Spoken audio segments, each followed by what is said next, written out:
au salon de l'astrologue ou ailleurs. Ok. Oui, bien sûr.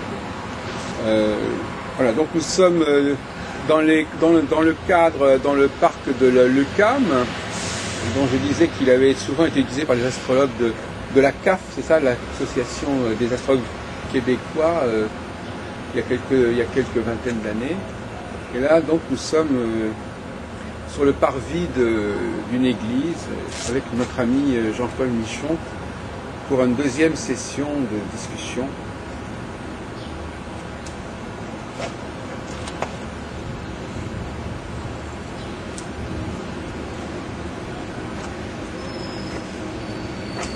Nous sommes en bonne compagnie avec la Vierge Marie.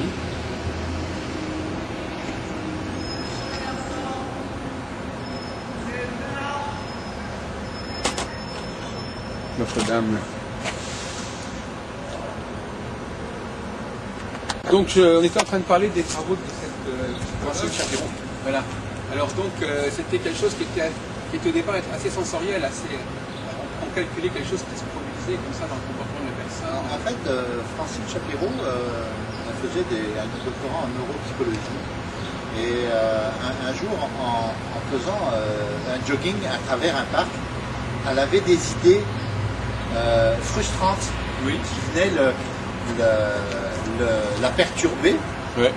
Et elle a découvert que le fait que tout en courant et tout en pensant à ces traumatismes, le fait que ses yeux se promenaient à regarder le paysage à droite, à gauche, les stress du traumatisme qui remontait en sa mémoire avaient comme disparu instantanément. Et elle a dit, c'est bizarre ça, comme psychoneurologue, tu vois. Et donc elle a commencé avec toute une équipe de travail là-dessus et elle a découvert que le fait de réactiver les sens en parallèle à un traumatisme permettait de réactiver les mémoires pour faire disparaître le traumatisme. Le traumatisme donc était intégré dans la mémoire et le stress en disparaissait. Et donc maintenant c'est utilisé pour tous les stress très importants. Ça relève de la psychosomatique, comme on est. Voilà, les stress post-traumatiques. Oui, mais enfin, c'est le rapport entre le psyché et le corps. Alors justement, moi j'ai élaboré une théorie aussi, qui s'appelle la stomatique. La stomatique, c'est le rapport à la bouche, comment la bouche laisse passer ou pas passer certains éléments, comment la bouche laisse passer ou pas passer certaines paroles, comme tu disais tout à l'heure.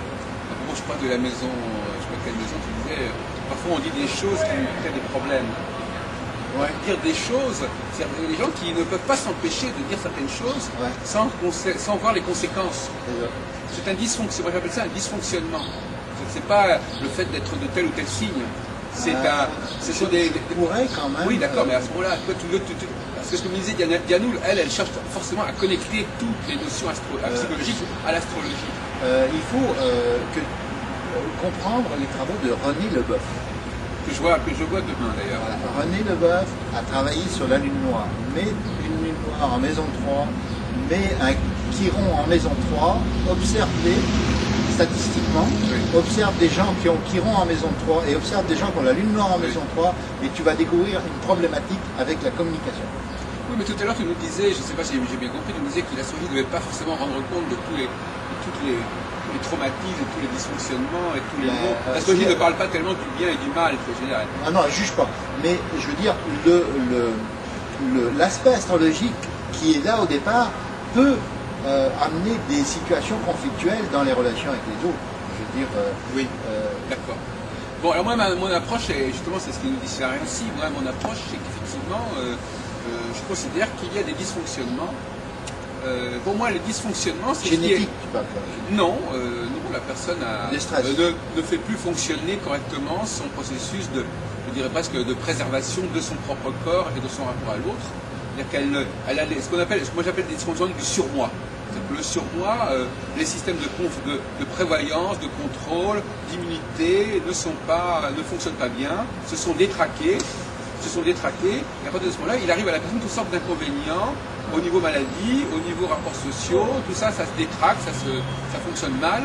Et moi, moi, à l'exception des astrologues qui diront bon ben ça c'est lié à tel signe, telle maison, etc.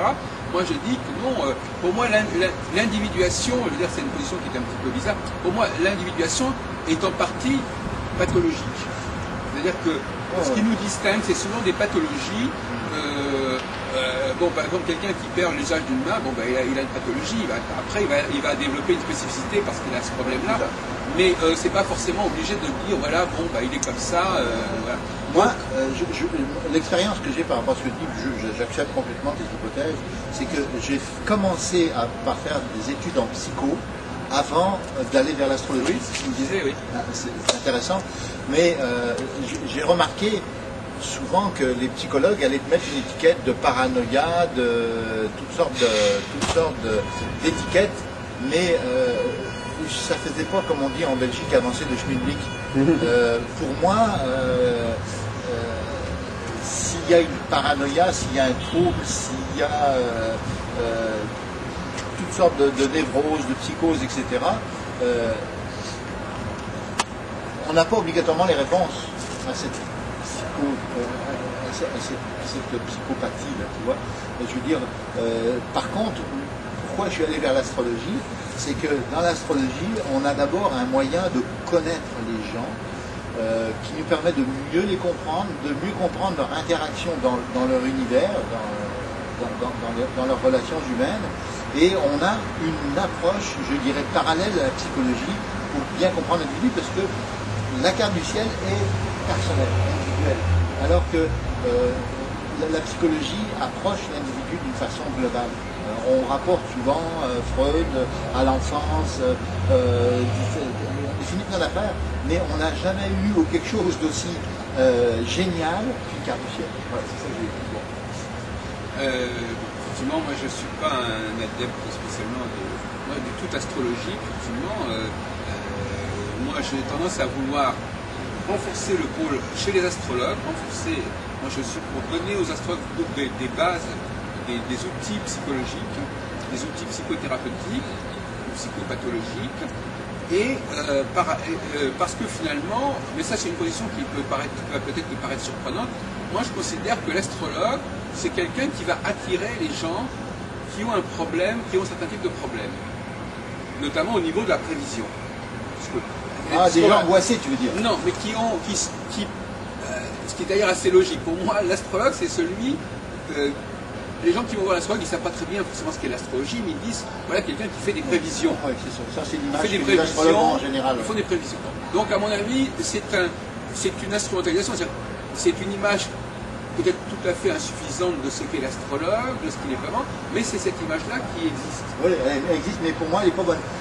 Par rapport au fait, c'est l'aspect négatif de l'astrologie, si tu veux, qui est véhiculé. Non, mais ce que je vais t'expliquer, c'est que dans l'introduction de mon livre, j'en parle de ça.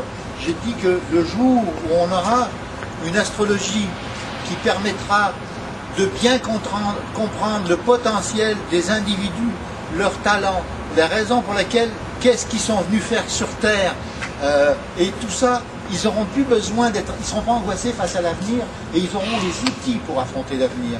Donc, ce que je dis souvent, que je dis dans mon livre, je dis que l'avenir de l'astrologie, c'est de bien connaître le présent.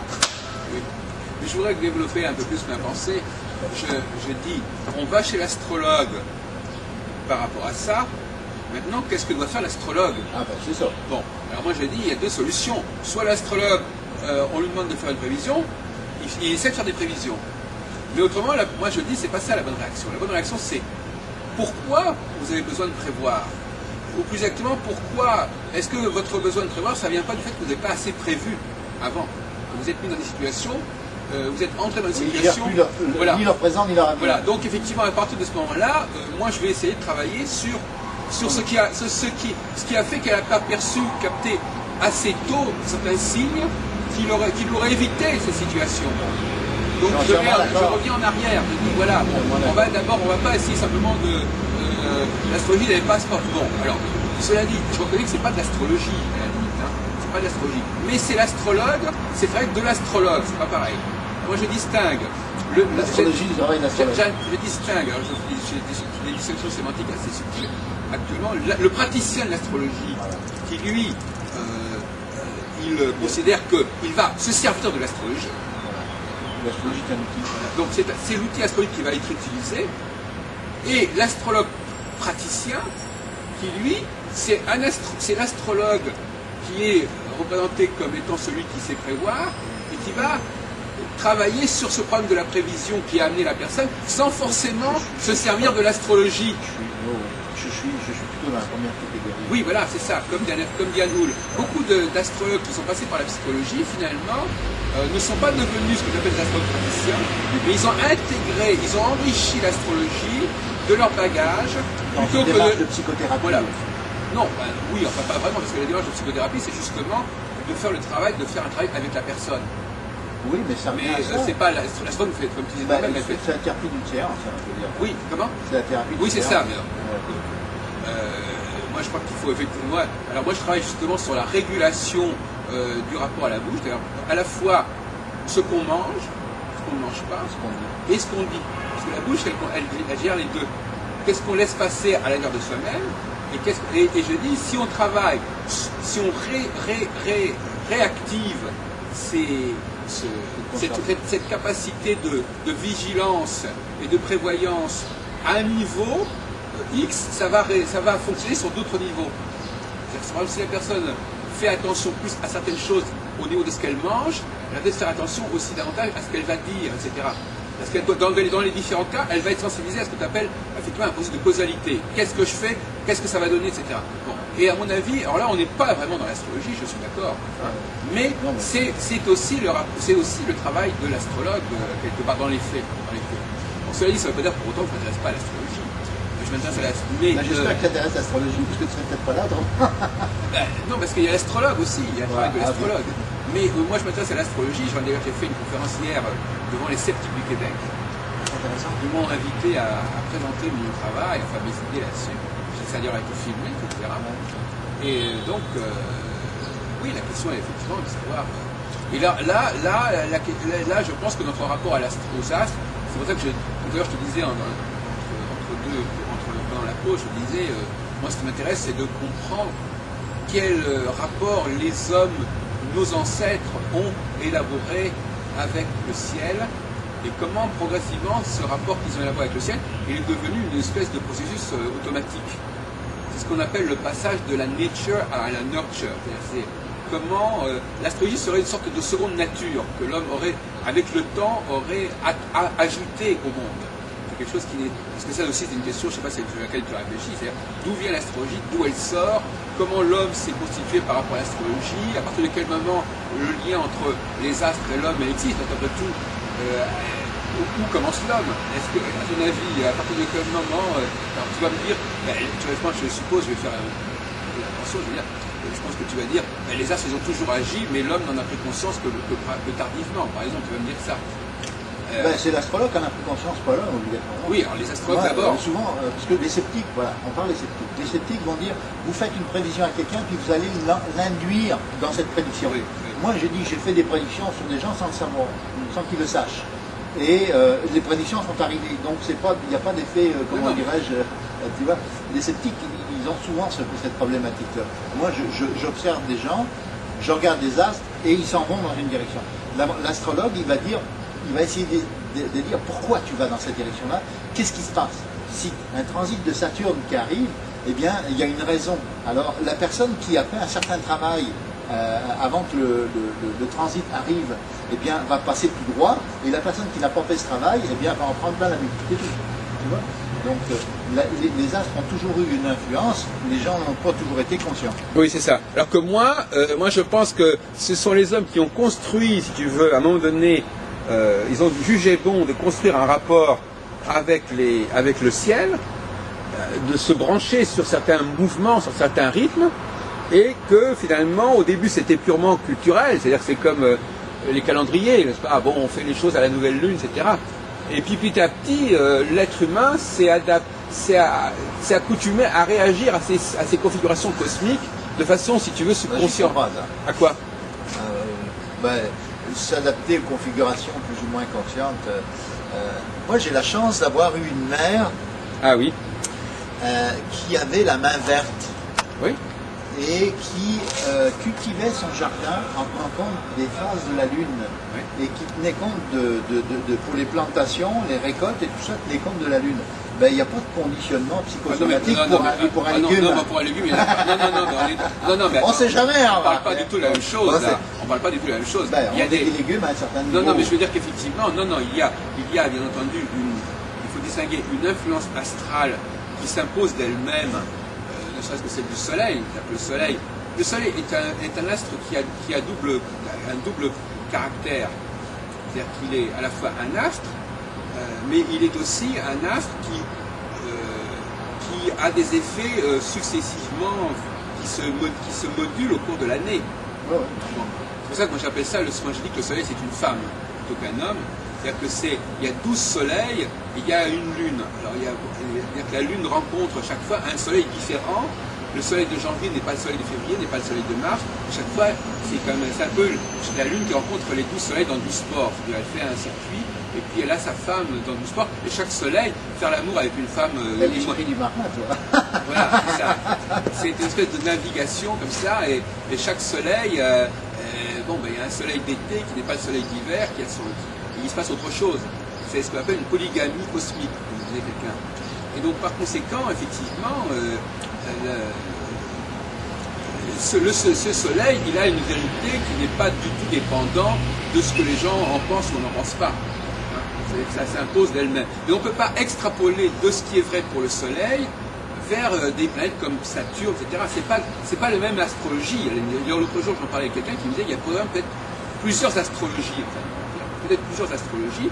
Il y a une astrologie universelle, qui s'impose à tout le monde parce que ce sont des choses qui sont très fortes. Ce qu'on appelle les transsaturniennes, par exemple. Non, au contraire, c'est une astrologie vraiment solaire, l'astrologie solaire qui est inévitée, quelque chose de complètement là.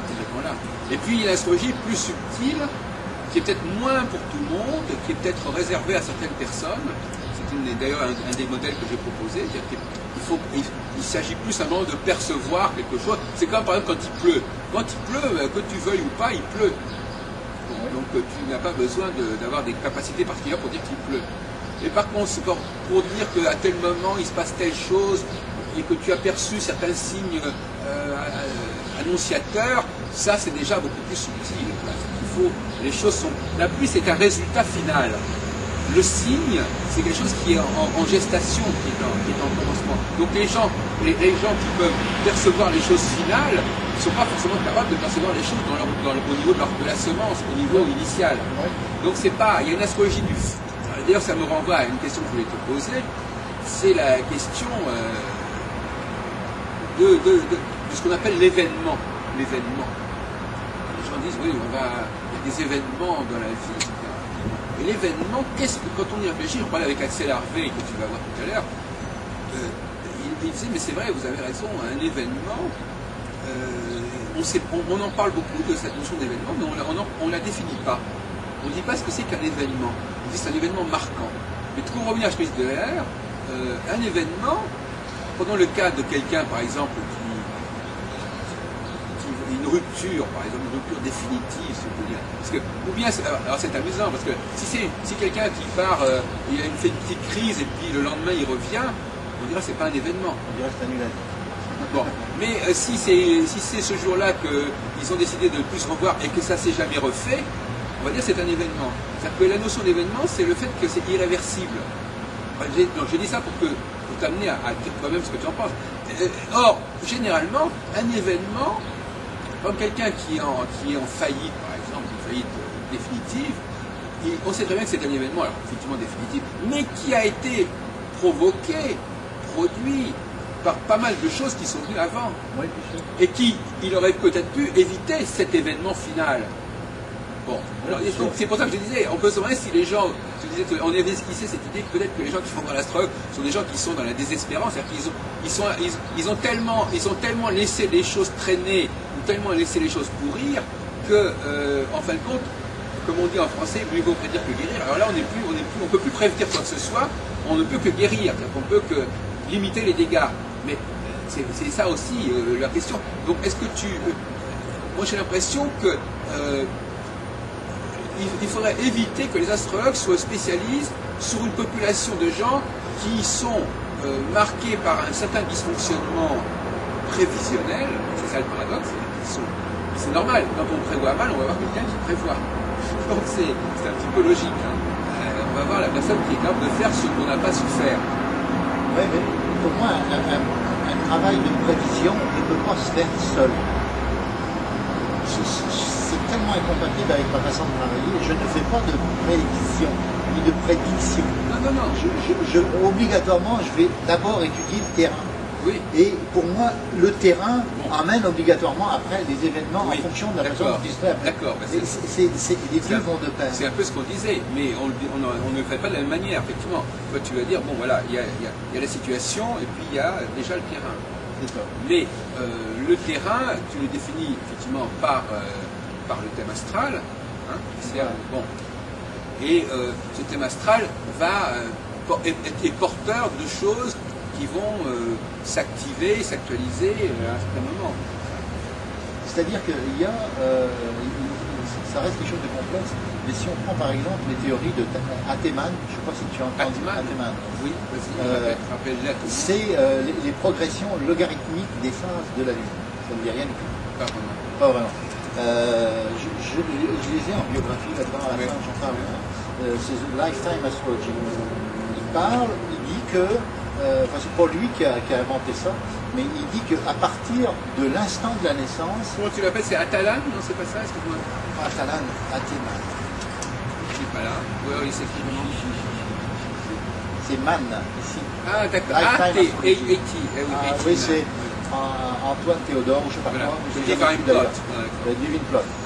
Il explique dans son livre, et donc moi j'ai beaucoup utilisé cette théorie-là, qu'à partir de l'ascendant, on a une progression logarithmique, logarithmique inverse, qui fait que le temps ralentit pour l'être humain. C'est-à-dire autant le temps passe vite quand on est jeune, autant le temps est long quand on est... Tu sais que c'est une théorie qui a été élaborée par Néroman. Oui. Parce que lui, Néroman, il a créé la spirale évolutive. Voilà. Et la spirale évolutive, ça veut dire aussi que la vie de cicatrisation est plus rapide. Est-ce qu'il l'a pris? Alors, c'est plus rapide au début, et puis donc le processus ensuite est ralenti. Moi, j'ai développé un logiciel. Alors, on va y aller. Le but, c'est que l'apporter ici, finalement.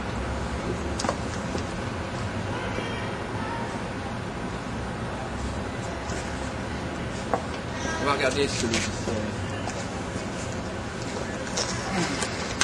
Une correction. Il faut reprendre, j'ai oublié de faire il faut redémarrer tout. Voilà. Enfin, redémarrer ce qu'on vient de dire à l'instant. Voilà. Oui. Donc, je disais que j'avais développé le logiciel de progression logarithmique sur la calculette, et que c'était un outil qui permettait de faire plein de choses, donc entre autres de corriger les heures de naissance, de rechercher les grandes étapes de l'existence, de rechercher des aspects avec les planètes, les événements sur la base des progressions logarithmiques. Et moi, j'ai des exemples amusants que je cite souvent quand j'en parle en public. J'ai une femme, une fois, qui rentre dans mon bureau, et je lui demande, je rentre ses coordonnées de naissance dans l'ordinateur pour faire la carte du ciel, et je regarde avec ma calculette les progressions logarithmiques, et je lui dis, madame, est-ce qu'à 53 ans, 2 mois, c'est-à-dire à telle date, vous auriez donné, par exemple, toutes vos propriétés en héritage à vos enfants? La femme, elle se lève de sa chaise, a dit, c'est démoniaque, vous ne pouvez pas voir ça dans une carte du ciel. Ça, c'était les progressions logarithmiques. Une autre fois, j'ai quelqu'un qui venait au bureau pour voir le logiciel Laureas. Alors il me dit, avant que je vous l'achète, parce que je vendais à une époque les logiciels Laureas, il me dit, j'aimerais qu'on le monte à l'écran et qu'on voit si il fait des bons calculs. Alors je le monte, on regarde, il dit, oui, la carte du ciel est bien correcte. Il me dit, vous qui êtes fort en astrologie, dites-moi à quel âge je me suis fait mordre le mollet par un chien. Vous n'étiez quand même pas obligé de répondre à ça pour vendre votre... Non, je n'étais pas obligé de vendre à ça, mais c'était assez amusant, c'est que j'avais la réponse avec la calculette. Et d'ailleurs, j'ai tellement l'habitude d'utiliser la calculette, c'est que je savais qu'à partir de l'ascendant, j'avais la position de Mars, qui était un petit peu en maison 4, qui correspondait à l'âge de 4 ans et demi en progression logarithmique. Et je lui dis, parce que pour moi, morsure, Mars, hein, c'est comme une petite évidence. Ah là. oui, oui.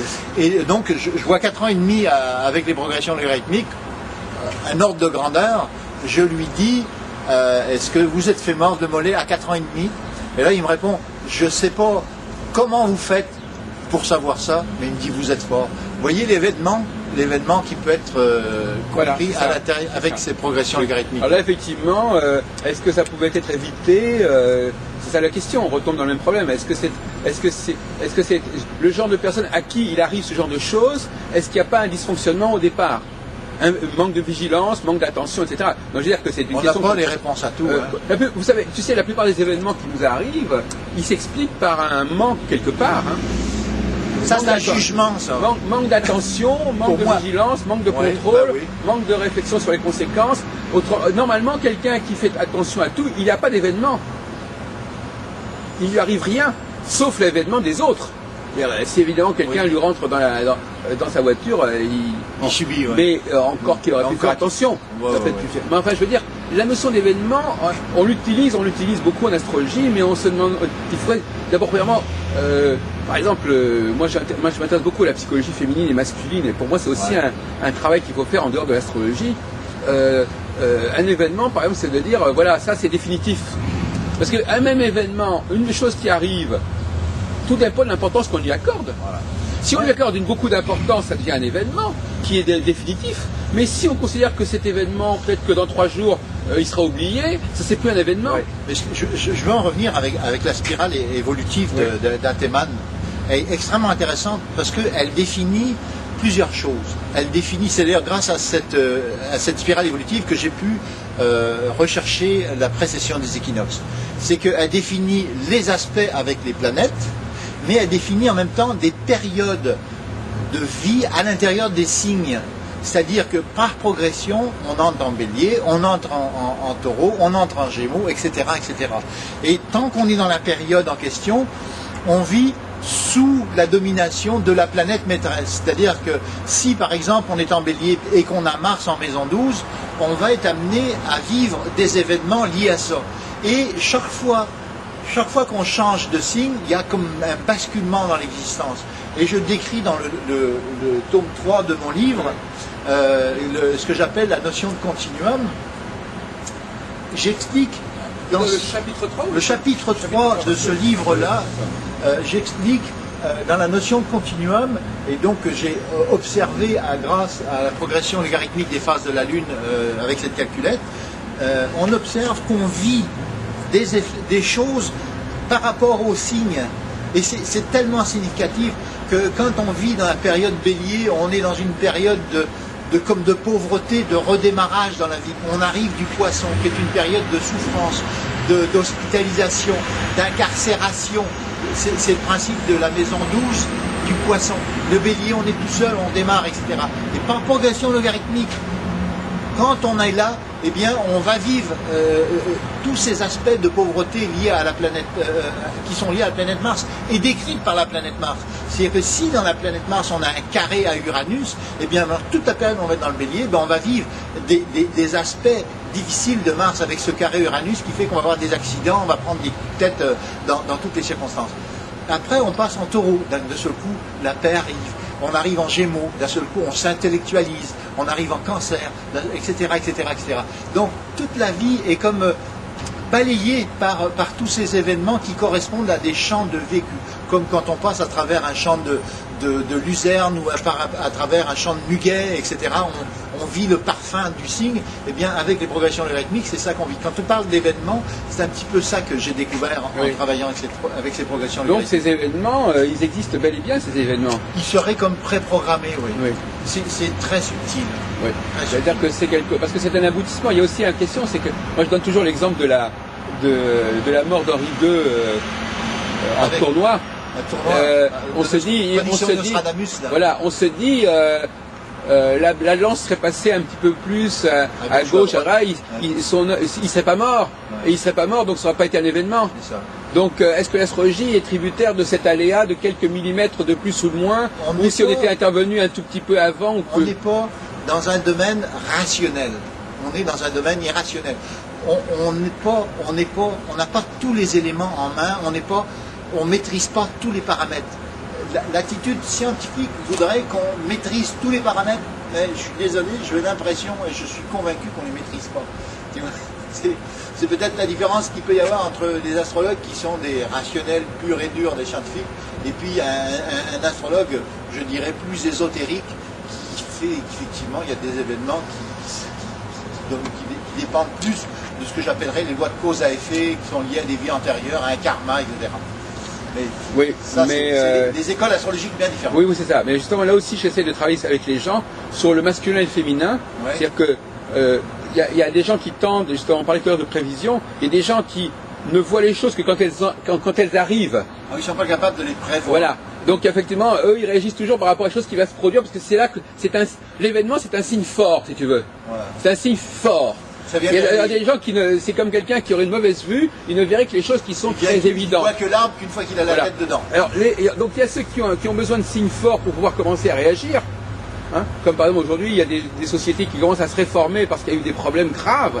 Et puis des gens qui captent des signes plus faibles, plus subtils, voilà. Et donc beaucoup plus avant.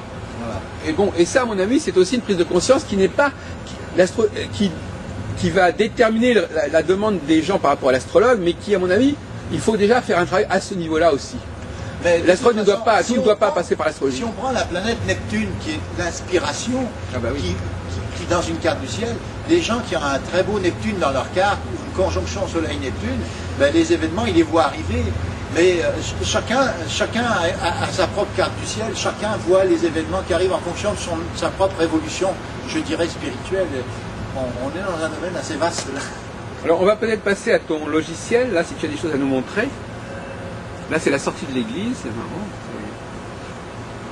C'est le dimanche matin, c'est normal. Hein. Moi, il y a deux logiciels. Il y a le logiciel de Santoni. Je ne sais pas si je suis là pour faire une démonstration des logiciels d'Auréas. Ah je ne sais pas, c'est à toi de voir. Hein. Moi, je ne suis pas contre, de toute façon. Moi, je dis qu'aujourd'hui, un astrologue qui n'a pas ce genre d'outils ne peut pas faire de la bonne astrologie. Parce que l'astrologie ne s'apprend que par la pratique. L'astrologie ne s'apprend pas dans les livres. L'astrologie, c'est pas uniquement intellectuel, enfin pour ma part. Hein.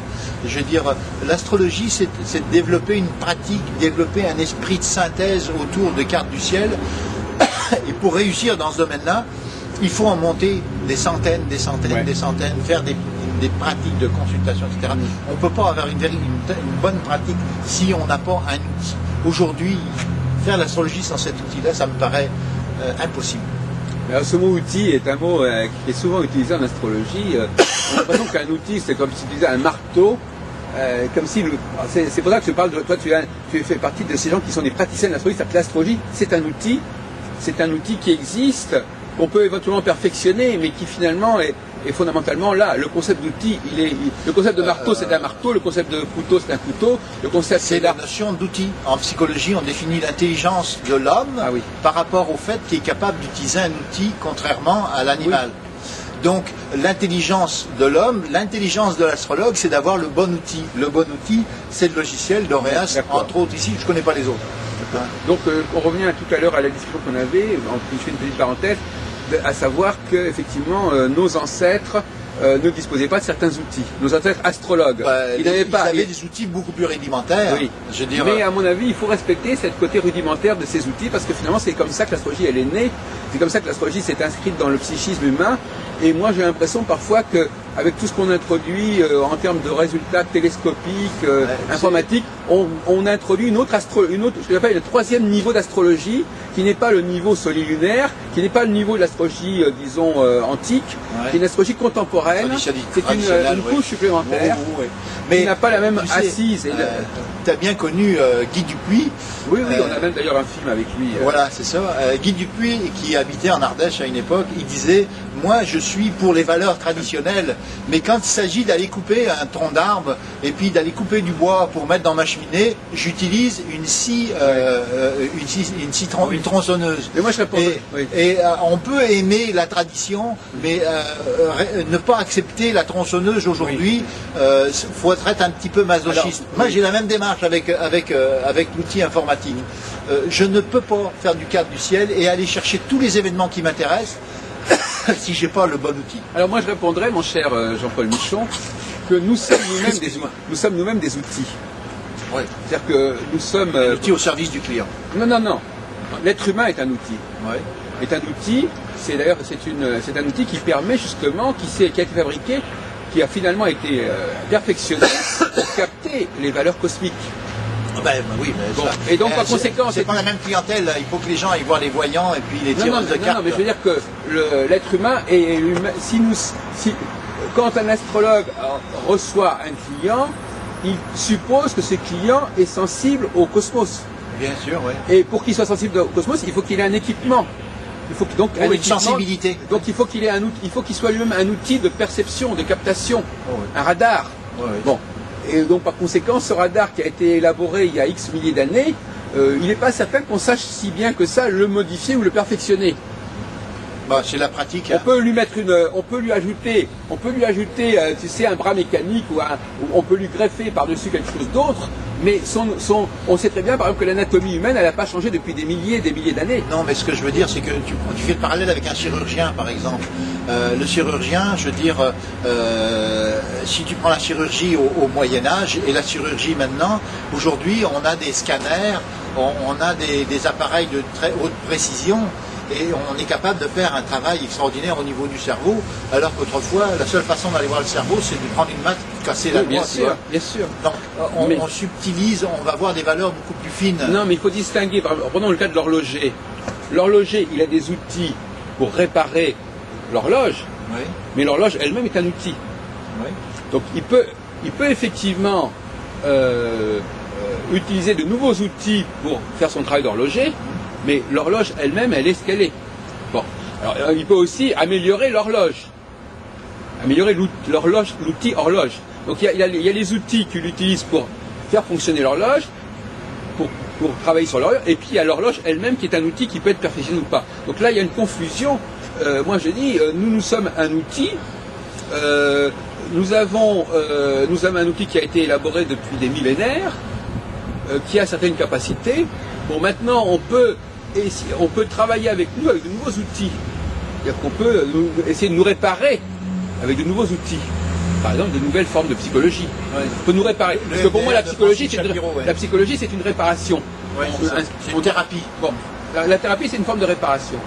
Donc, réparation au sens d'un outil. Donc, nous sommes nous-mêmes des outils, mais ça ne veut pas dire forcément que nous puissions, même si on peut utiliser de nouveaux outils pour nous réparer, nous ne sommes pas forcément censés changer. Il faut respecter notre mode de fonctionnement. On ne peut pas brancher autre chose que notre fonctionnement. Bon, on va pas continuer à discuter indéfiniment là-dessus, on en reviendra cet après-midi probablement. Donc, est-ce que tu peux nous parler un peu plus de ce que tu as dans cet ordinateur, en sachant qu'effectivement, il y a des reflets. Tu vois, là de moi, on voit par exemple de toute façon, on verrait de toute façon quelque chose, quoi qu'on fasse. Moi, ce que je pourrais te parler quand même, ce qui est intéressant, c'est cet outil-là. Voilà. Alors parle-nous de cet outil. Quand tu nous disais qu'il a été la base même, ton outil de recherche. Finalement. Oui, c'est ça. C'est-à-dire que moi, j'avais proposé à Francis Anthony de l'intégrer à son logiciel AstroPC. Ah oui, d'accord. Il y a 20 ans.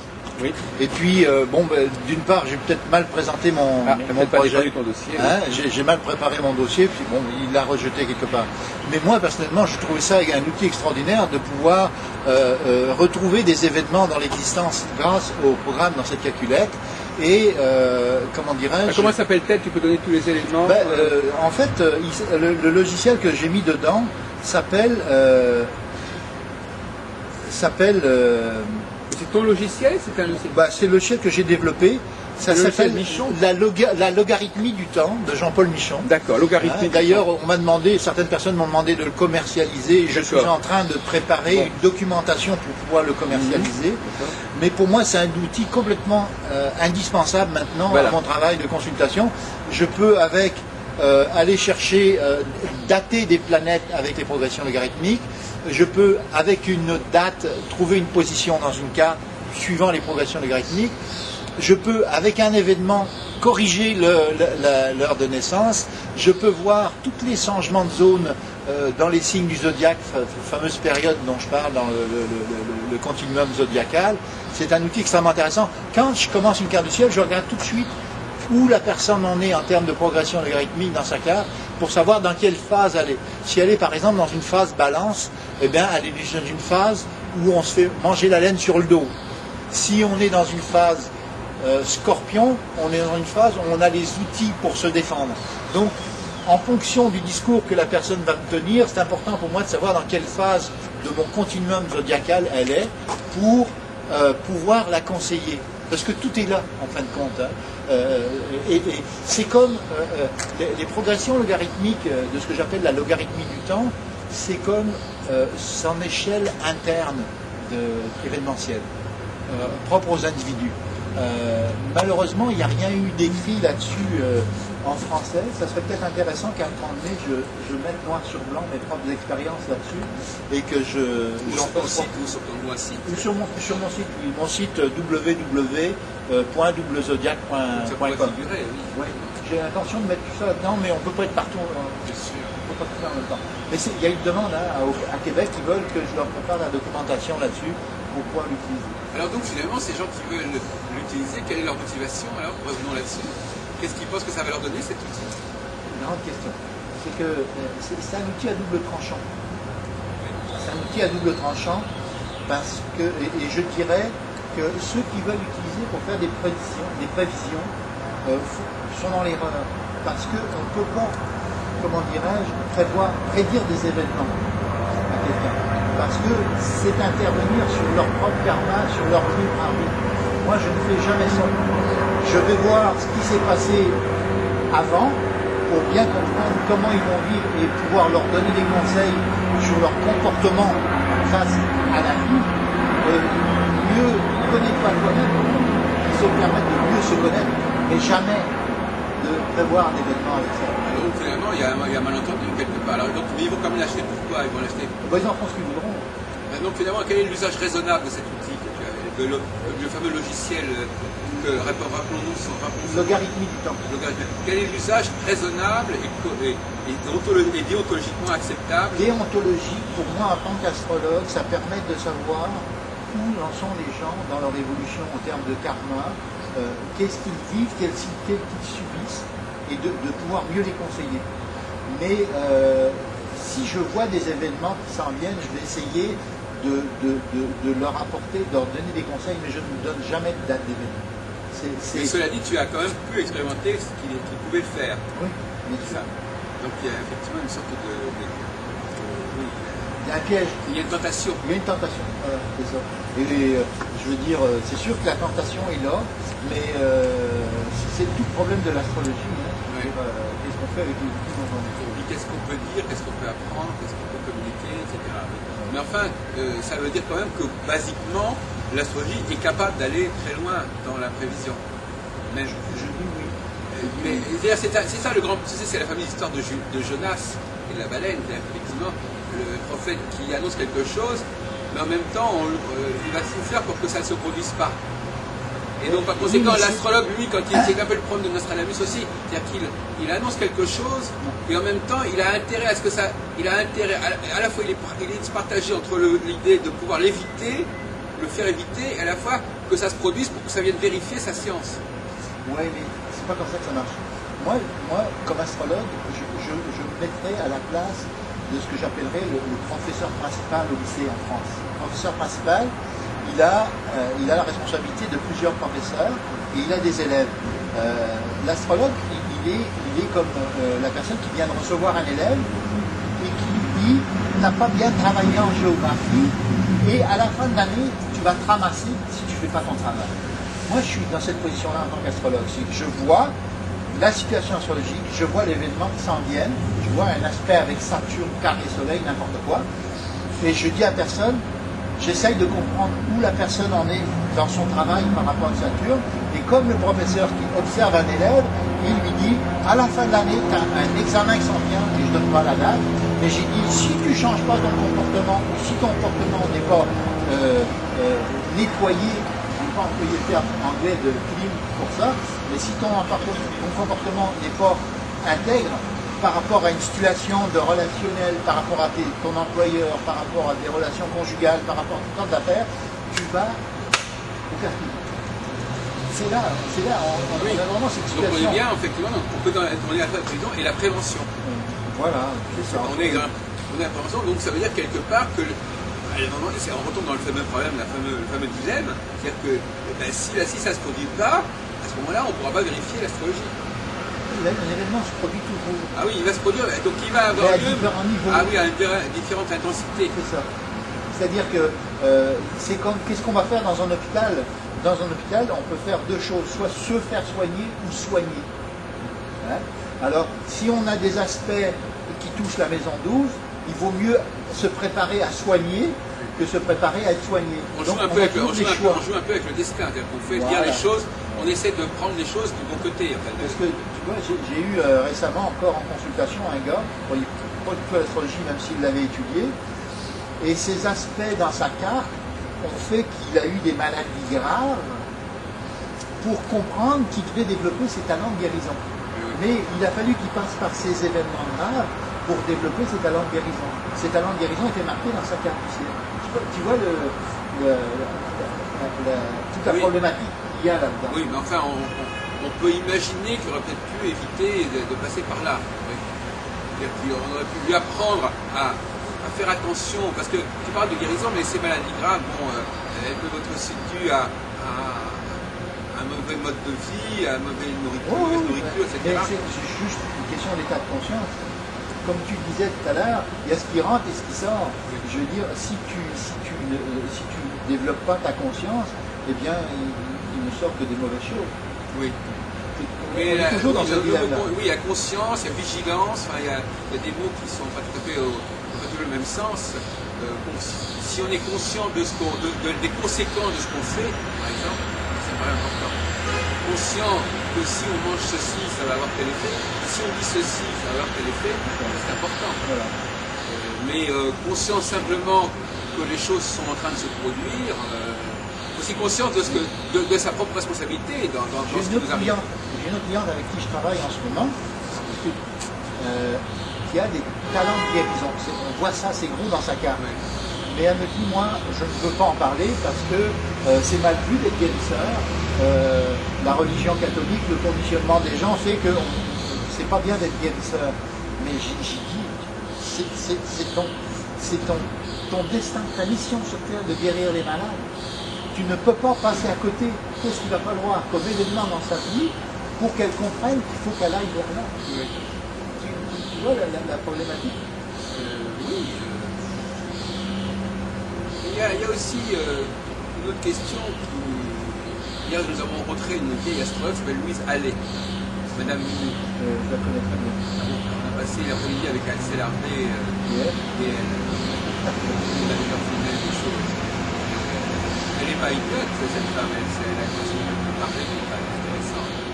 Mais effectivement, je ne sais plus ce que je voulais dire, mais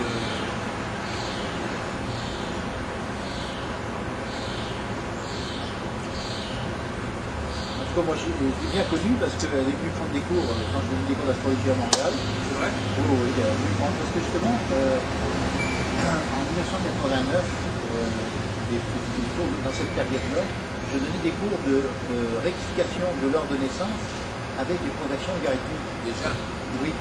Et la plupart des astrologues voulaient apprendre cette méthode qui était révolutionnaire.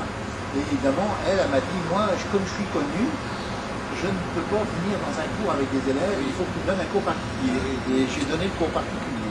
Voilà. C'est comme ça que je l'ai connu. Et je ne sais pas pourquoi tu voulais parler de Louise avec. Je ne sais pas, elle m'avait dit un truc qui m'avait frappé, mais je me souviens pas. J'ai corrigé. Tant les gens, il y avait un... Ah oui, c'est-à-dire qu'en fin de compte, l'idée c'était de savoir si tous les êtres humains étaient des outils capables de capter les configurations, ou bien s'il y a certains privilégiés qui sont les moteurs qui justement, parce qu'ils captent plus que les autres, ont une responsabilité plus grande pour diriger le monde. En fin de compte. Pour les aider, oui, c'est comme il y a des gens qui ont des talents pour la médecine, il y en a qui ont des talents pour la menuiserie, il y a des talents, il y a tous les talents sur Terre. Oui, donc la sensibilité au cosmos, au signe cosmique n'est peut-être pas égale chez tout le monde. En fait. Non. Mais beaucoup d'astrologues le supposent dans leur propre pratique, parce que la même question, une autre question qu'on a posée hier, cette journée de la rencontre acceptée, c'était la question de savoir si les astres agissaient en permanence ou s'il y avait des moments puissants où les astres agissaient. Ça, c'est l'astrologie mondiale. Oui, mais quand la Lune est en bélier, c'est plus fort quand elle est en balance, etc. Est-ce que c'est le moment où la configuration se produit qui est important ou si c'est Parce que le paradoxe, aussi un autre paradoxe que je te soumets dans les pattes, un peu comme ça, c'est quand un événement a lieu, il est souvent précédé d'autres choses qui précèdent. Ouais, sûr, alors l'astrologie, faut-il faire le thème de l'événement final, sous sa forme extrême, ou est-ce que finalement l'astrologie n'aurait pas vocation à étudier cette manifestation extrême, mais devrait étudier des manifestations avant? Par exemple, si on prend par exemple le 11 septembre 2001, est-ce qu'il faut faire le thème du 11 septembre 2001 ou se dire ce qui s'est passé à ce moment-là, c'est la conséquence de beaucoup de choses, peut-être pas remonter au déluge, mais dire que l'astrologue a le droit de dire que les configurations qui ont joué ne sont pas forcément celles qui jouent au moment où l'événement se produit. Parce que quelque part ça le discrédite, parce que ça veut dire que finalement il n'y a pas de rapport cause à effet. Parce que quand il y a un rapport cause à effet, il faut aussi qu'il y ait du... Il faut qu'il y ait un rapport... L'astrologue, dans le rapport cause à effet, il faut qu'il y ait... Pour l'astrologue, il y a que... Aujourd'hui, on dirait qu'il y a le de l'espace. C'est-à-dire qu'il y a les planètes qui sont tout en haut et puis nous qui sommes tout en bas. Mais il y a aussi le temps. Il faut du temps pour que les choses se fassent. Il faut du temps pour qu'on en arrive à ce point. Et il faut aussi du temps pour qu'on ait été aussi peu vigilant pour que les choses puissent arriver à ce stade-là. Parce qu'on sait très bien qu'il y a eu un manque de vigilance évident de la part de l'armée américaine. Pour la CIA, on ne fera jamais. Enfin, je veux dire, de toute façon, il y a une négligence quelque part. Mais moi, ça me fait penser Donc c'est ce type d'événement qui est forcément... qui est typiquement lié à un manque de vigilance. Moi, je ne suis pas spécialiste en astrologie mondiale et je trouve ça bien complexe à observer parce que ça veut dire qu'il faut intégrer l'ensemble des individus là-dedans pour savoir ce qui va se passer. Il y en a qui arrivent bien, comme René, que tu vas voir demain. Oui, elle a fait tout un bouquin là-dessus. Oui, c'est ça. Mais moi, ce que je veux dire, c'est que j'ai vécu des choses assez marrantes. C'est que j'ai connu une personne qui faisait des crises toutes les semaines. Crise de délire ou de corset. Et puis j'ai regardé la carte, puis j'ai fini par découvrir, si tu veux, que c'est pas que la Lune arrivait en bélier sidéral que l'événement se déclenchait. Ah, se déclenchait, oui. Se déclenchait. Et donc ce que j'ai fait, c'est que je me suis amusé à lui imprimer un an en avance. Se déclencher, se préparer. Non, c'est qu'elle piquait sa crise quand la Lune arrivait en bélier sidéral. La crise était l'événement. Oui. Je me suis amusé à lui sortir un an à l'avance toutes les dates, heures, à la minute près. Oui, un petit calendrier. Avec un calendrier qu'elle pouvait mettre dans sa cuisine. Et je me souviens je l'ai revu peut-être 6 mois plus tard, puis ça tombait justement cette journée-là. Et puis elle me disait, tu vois, aujourd'hui, là, j'ai réussi à dominer mes tensions internes. Au moment où ça aurait dû se produire, j'ai neutralisé. Je suis arrivé à dépasser ça. Oui. Et en fin de compte, l'événement était plus tard dans la soirée et l'événement a eu lieu. Ah, il a quand même eu lieu, mais elle a repoussé. Donc c'est ça, oui. Alors, il y a eu un délai. C'est bien subtil ces affaires. Oui. L'astrologie, ça reste quelque chose de... Alors justement, pour terminer un peu notre entretien, parce que le temps passe, est-ce que tu enseignes donc quelle est ta politique quand tu enseignes l'astrologie? C'est une responsabilité d'enseigner l'astrologie. Comment tu prépares les gens qui se lancent dans cette carrière ou dans J'ai enseigné l'astrologie pendant une quinzaine d'années, mais aujourd'hui, je viens d'avoir 58 ans. Ah oui. Et ça me fatigue beaucoup de passer des heures à donner des cours. Alors je passe plus de temps à faire soit des conférences ou des ateliers. Mais je dirais suivre 10 ou 20 personnes pendant un an à toutes les semaines, ben oui. C'est astreignant. Hein. Je suis très astreignant et je dois admettre que j'ai beaucoup donné et que aujourd'hui, je préfère passer du temps à écrire. Tu vois, par exemple, écrire un autre livre, je pense que c'est important aussi. Oui, donc effectivement, mais alors qu'est-ce que tu recommanderais, admettons, à des gens, si tu devais former des formateurs, si on peut dire Les ateliers.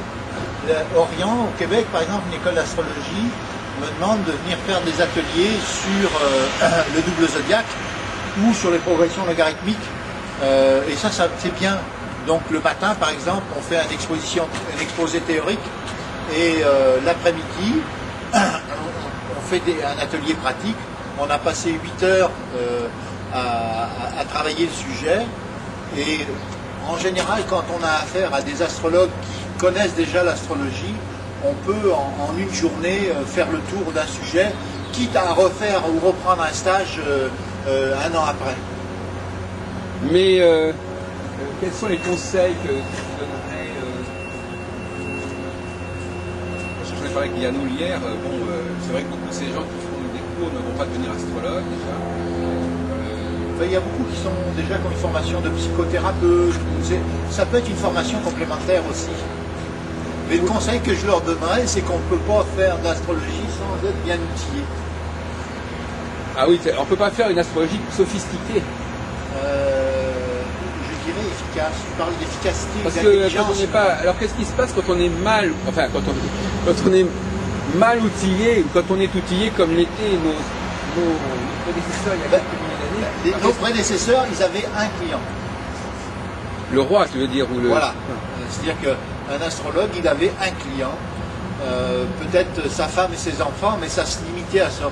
Donc, il avait une année pour monter une carte du ciel, hein, et puis après, il avait le temps d'observer avec sa lunette les positions de Saturne, et puis d'en tenir compte dans la carte du ciel.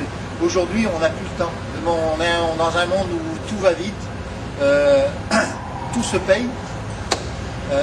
Les gens viennent en consultation, time is money, la consultation ça dure 1 heure, 2 heures.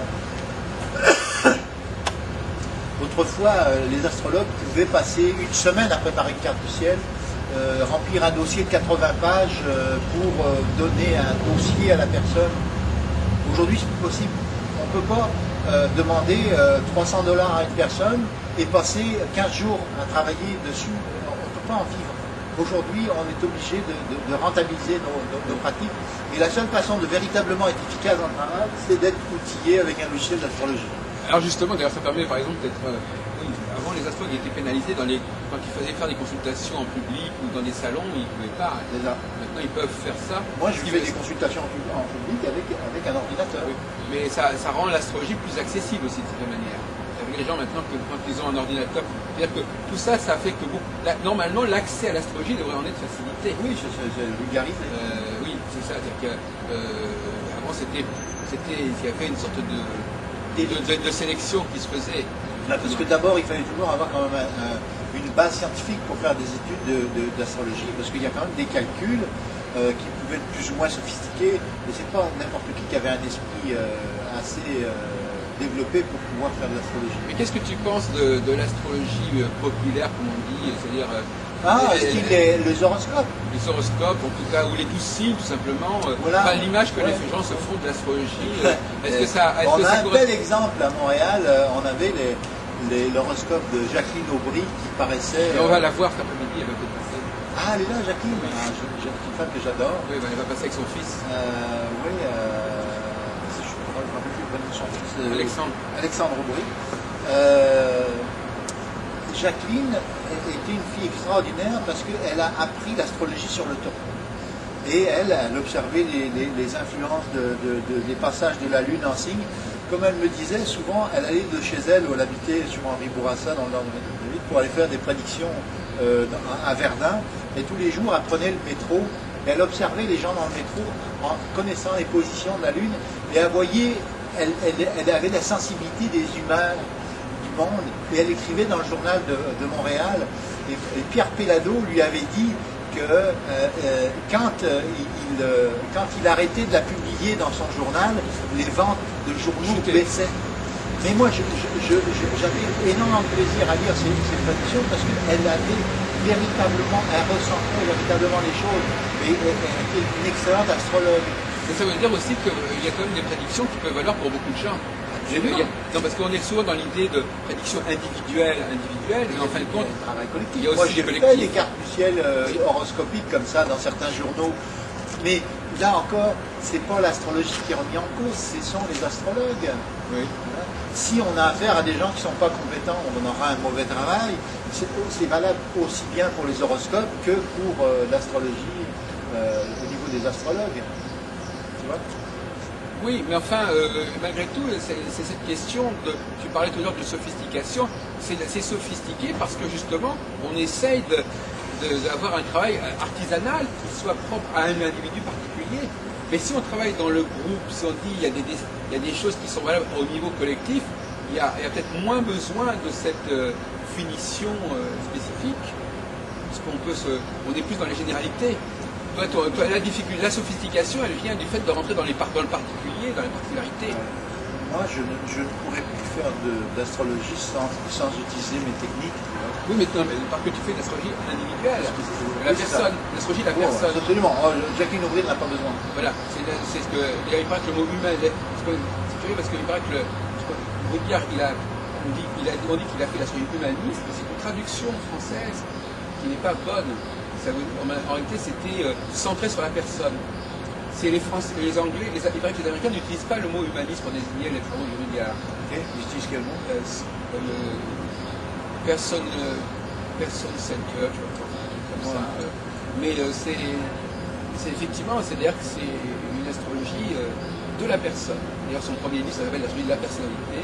Mais d'ailleurs, autrefois, on ne disait pas monter son horoscope. Le mot est dévié, parce qu'aujourd'hui on parle de l'horoscope dans le journal, mais autrefois on parlait de faire son horoscope. Donc c'est bien une astrologie personnelle. Ah oui, non, mais le mot horoscope, effectivement, a changé de sens. Tu as tout à fait raison. Le mot horoscope, au XXe siècle, il a désigné... Non, mais ça, c'est certain que le mot horoscope désigne le thème natal. Voilà, c'est ça. Et qu'on l'utilise pour justement ce qui n'est pas le thème natal. Voilà. C'est un paradoxe, effectivement. Voilà. Mais moi, je crois... L'astrologie judiciaire aussi. Oui, alors l'astrologie judiciaire, c'est une astrologie. Moi, je crois que justement, c'est un mot qui est assez correct parce que l'astrologie judiciaire, c'est l'astrologie du jugement. Et les astrologues, quand même, quelque part, ils portent des jugements, ils qualifient les choses, ils donnent du sens, ils disent, voilà, c'est comme Emmanuel Leroy qui dit l'astrologie, elle donne du sens. Donc, c'est-à-dire qu'elle demande, c'est comme si on devait voir l'astrologue en disant, mais qu'est-ce que ça veut dire ce qui m'arrive? Et moi, qu'est-ce que je suis? Donc, comment se situer par rapport à un événement? C'est pas prédire, c'est donner le verdict. C'est-à-dire c'est une sorte de verdict. C'est le même mot, c'est dire quelque chose. Dites-moi ce qu'il faut, dites-moi ce qui est, ce qui se passe. Voilà, mais écoute, on va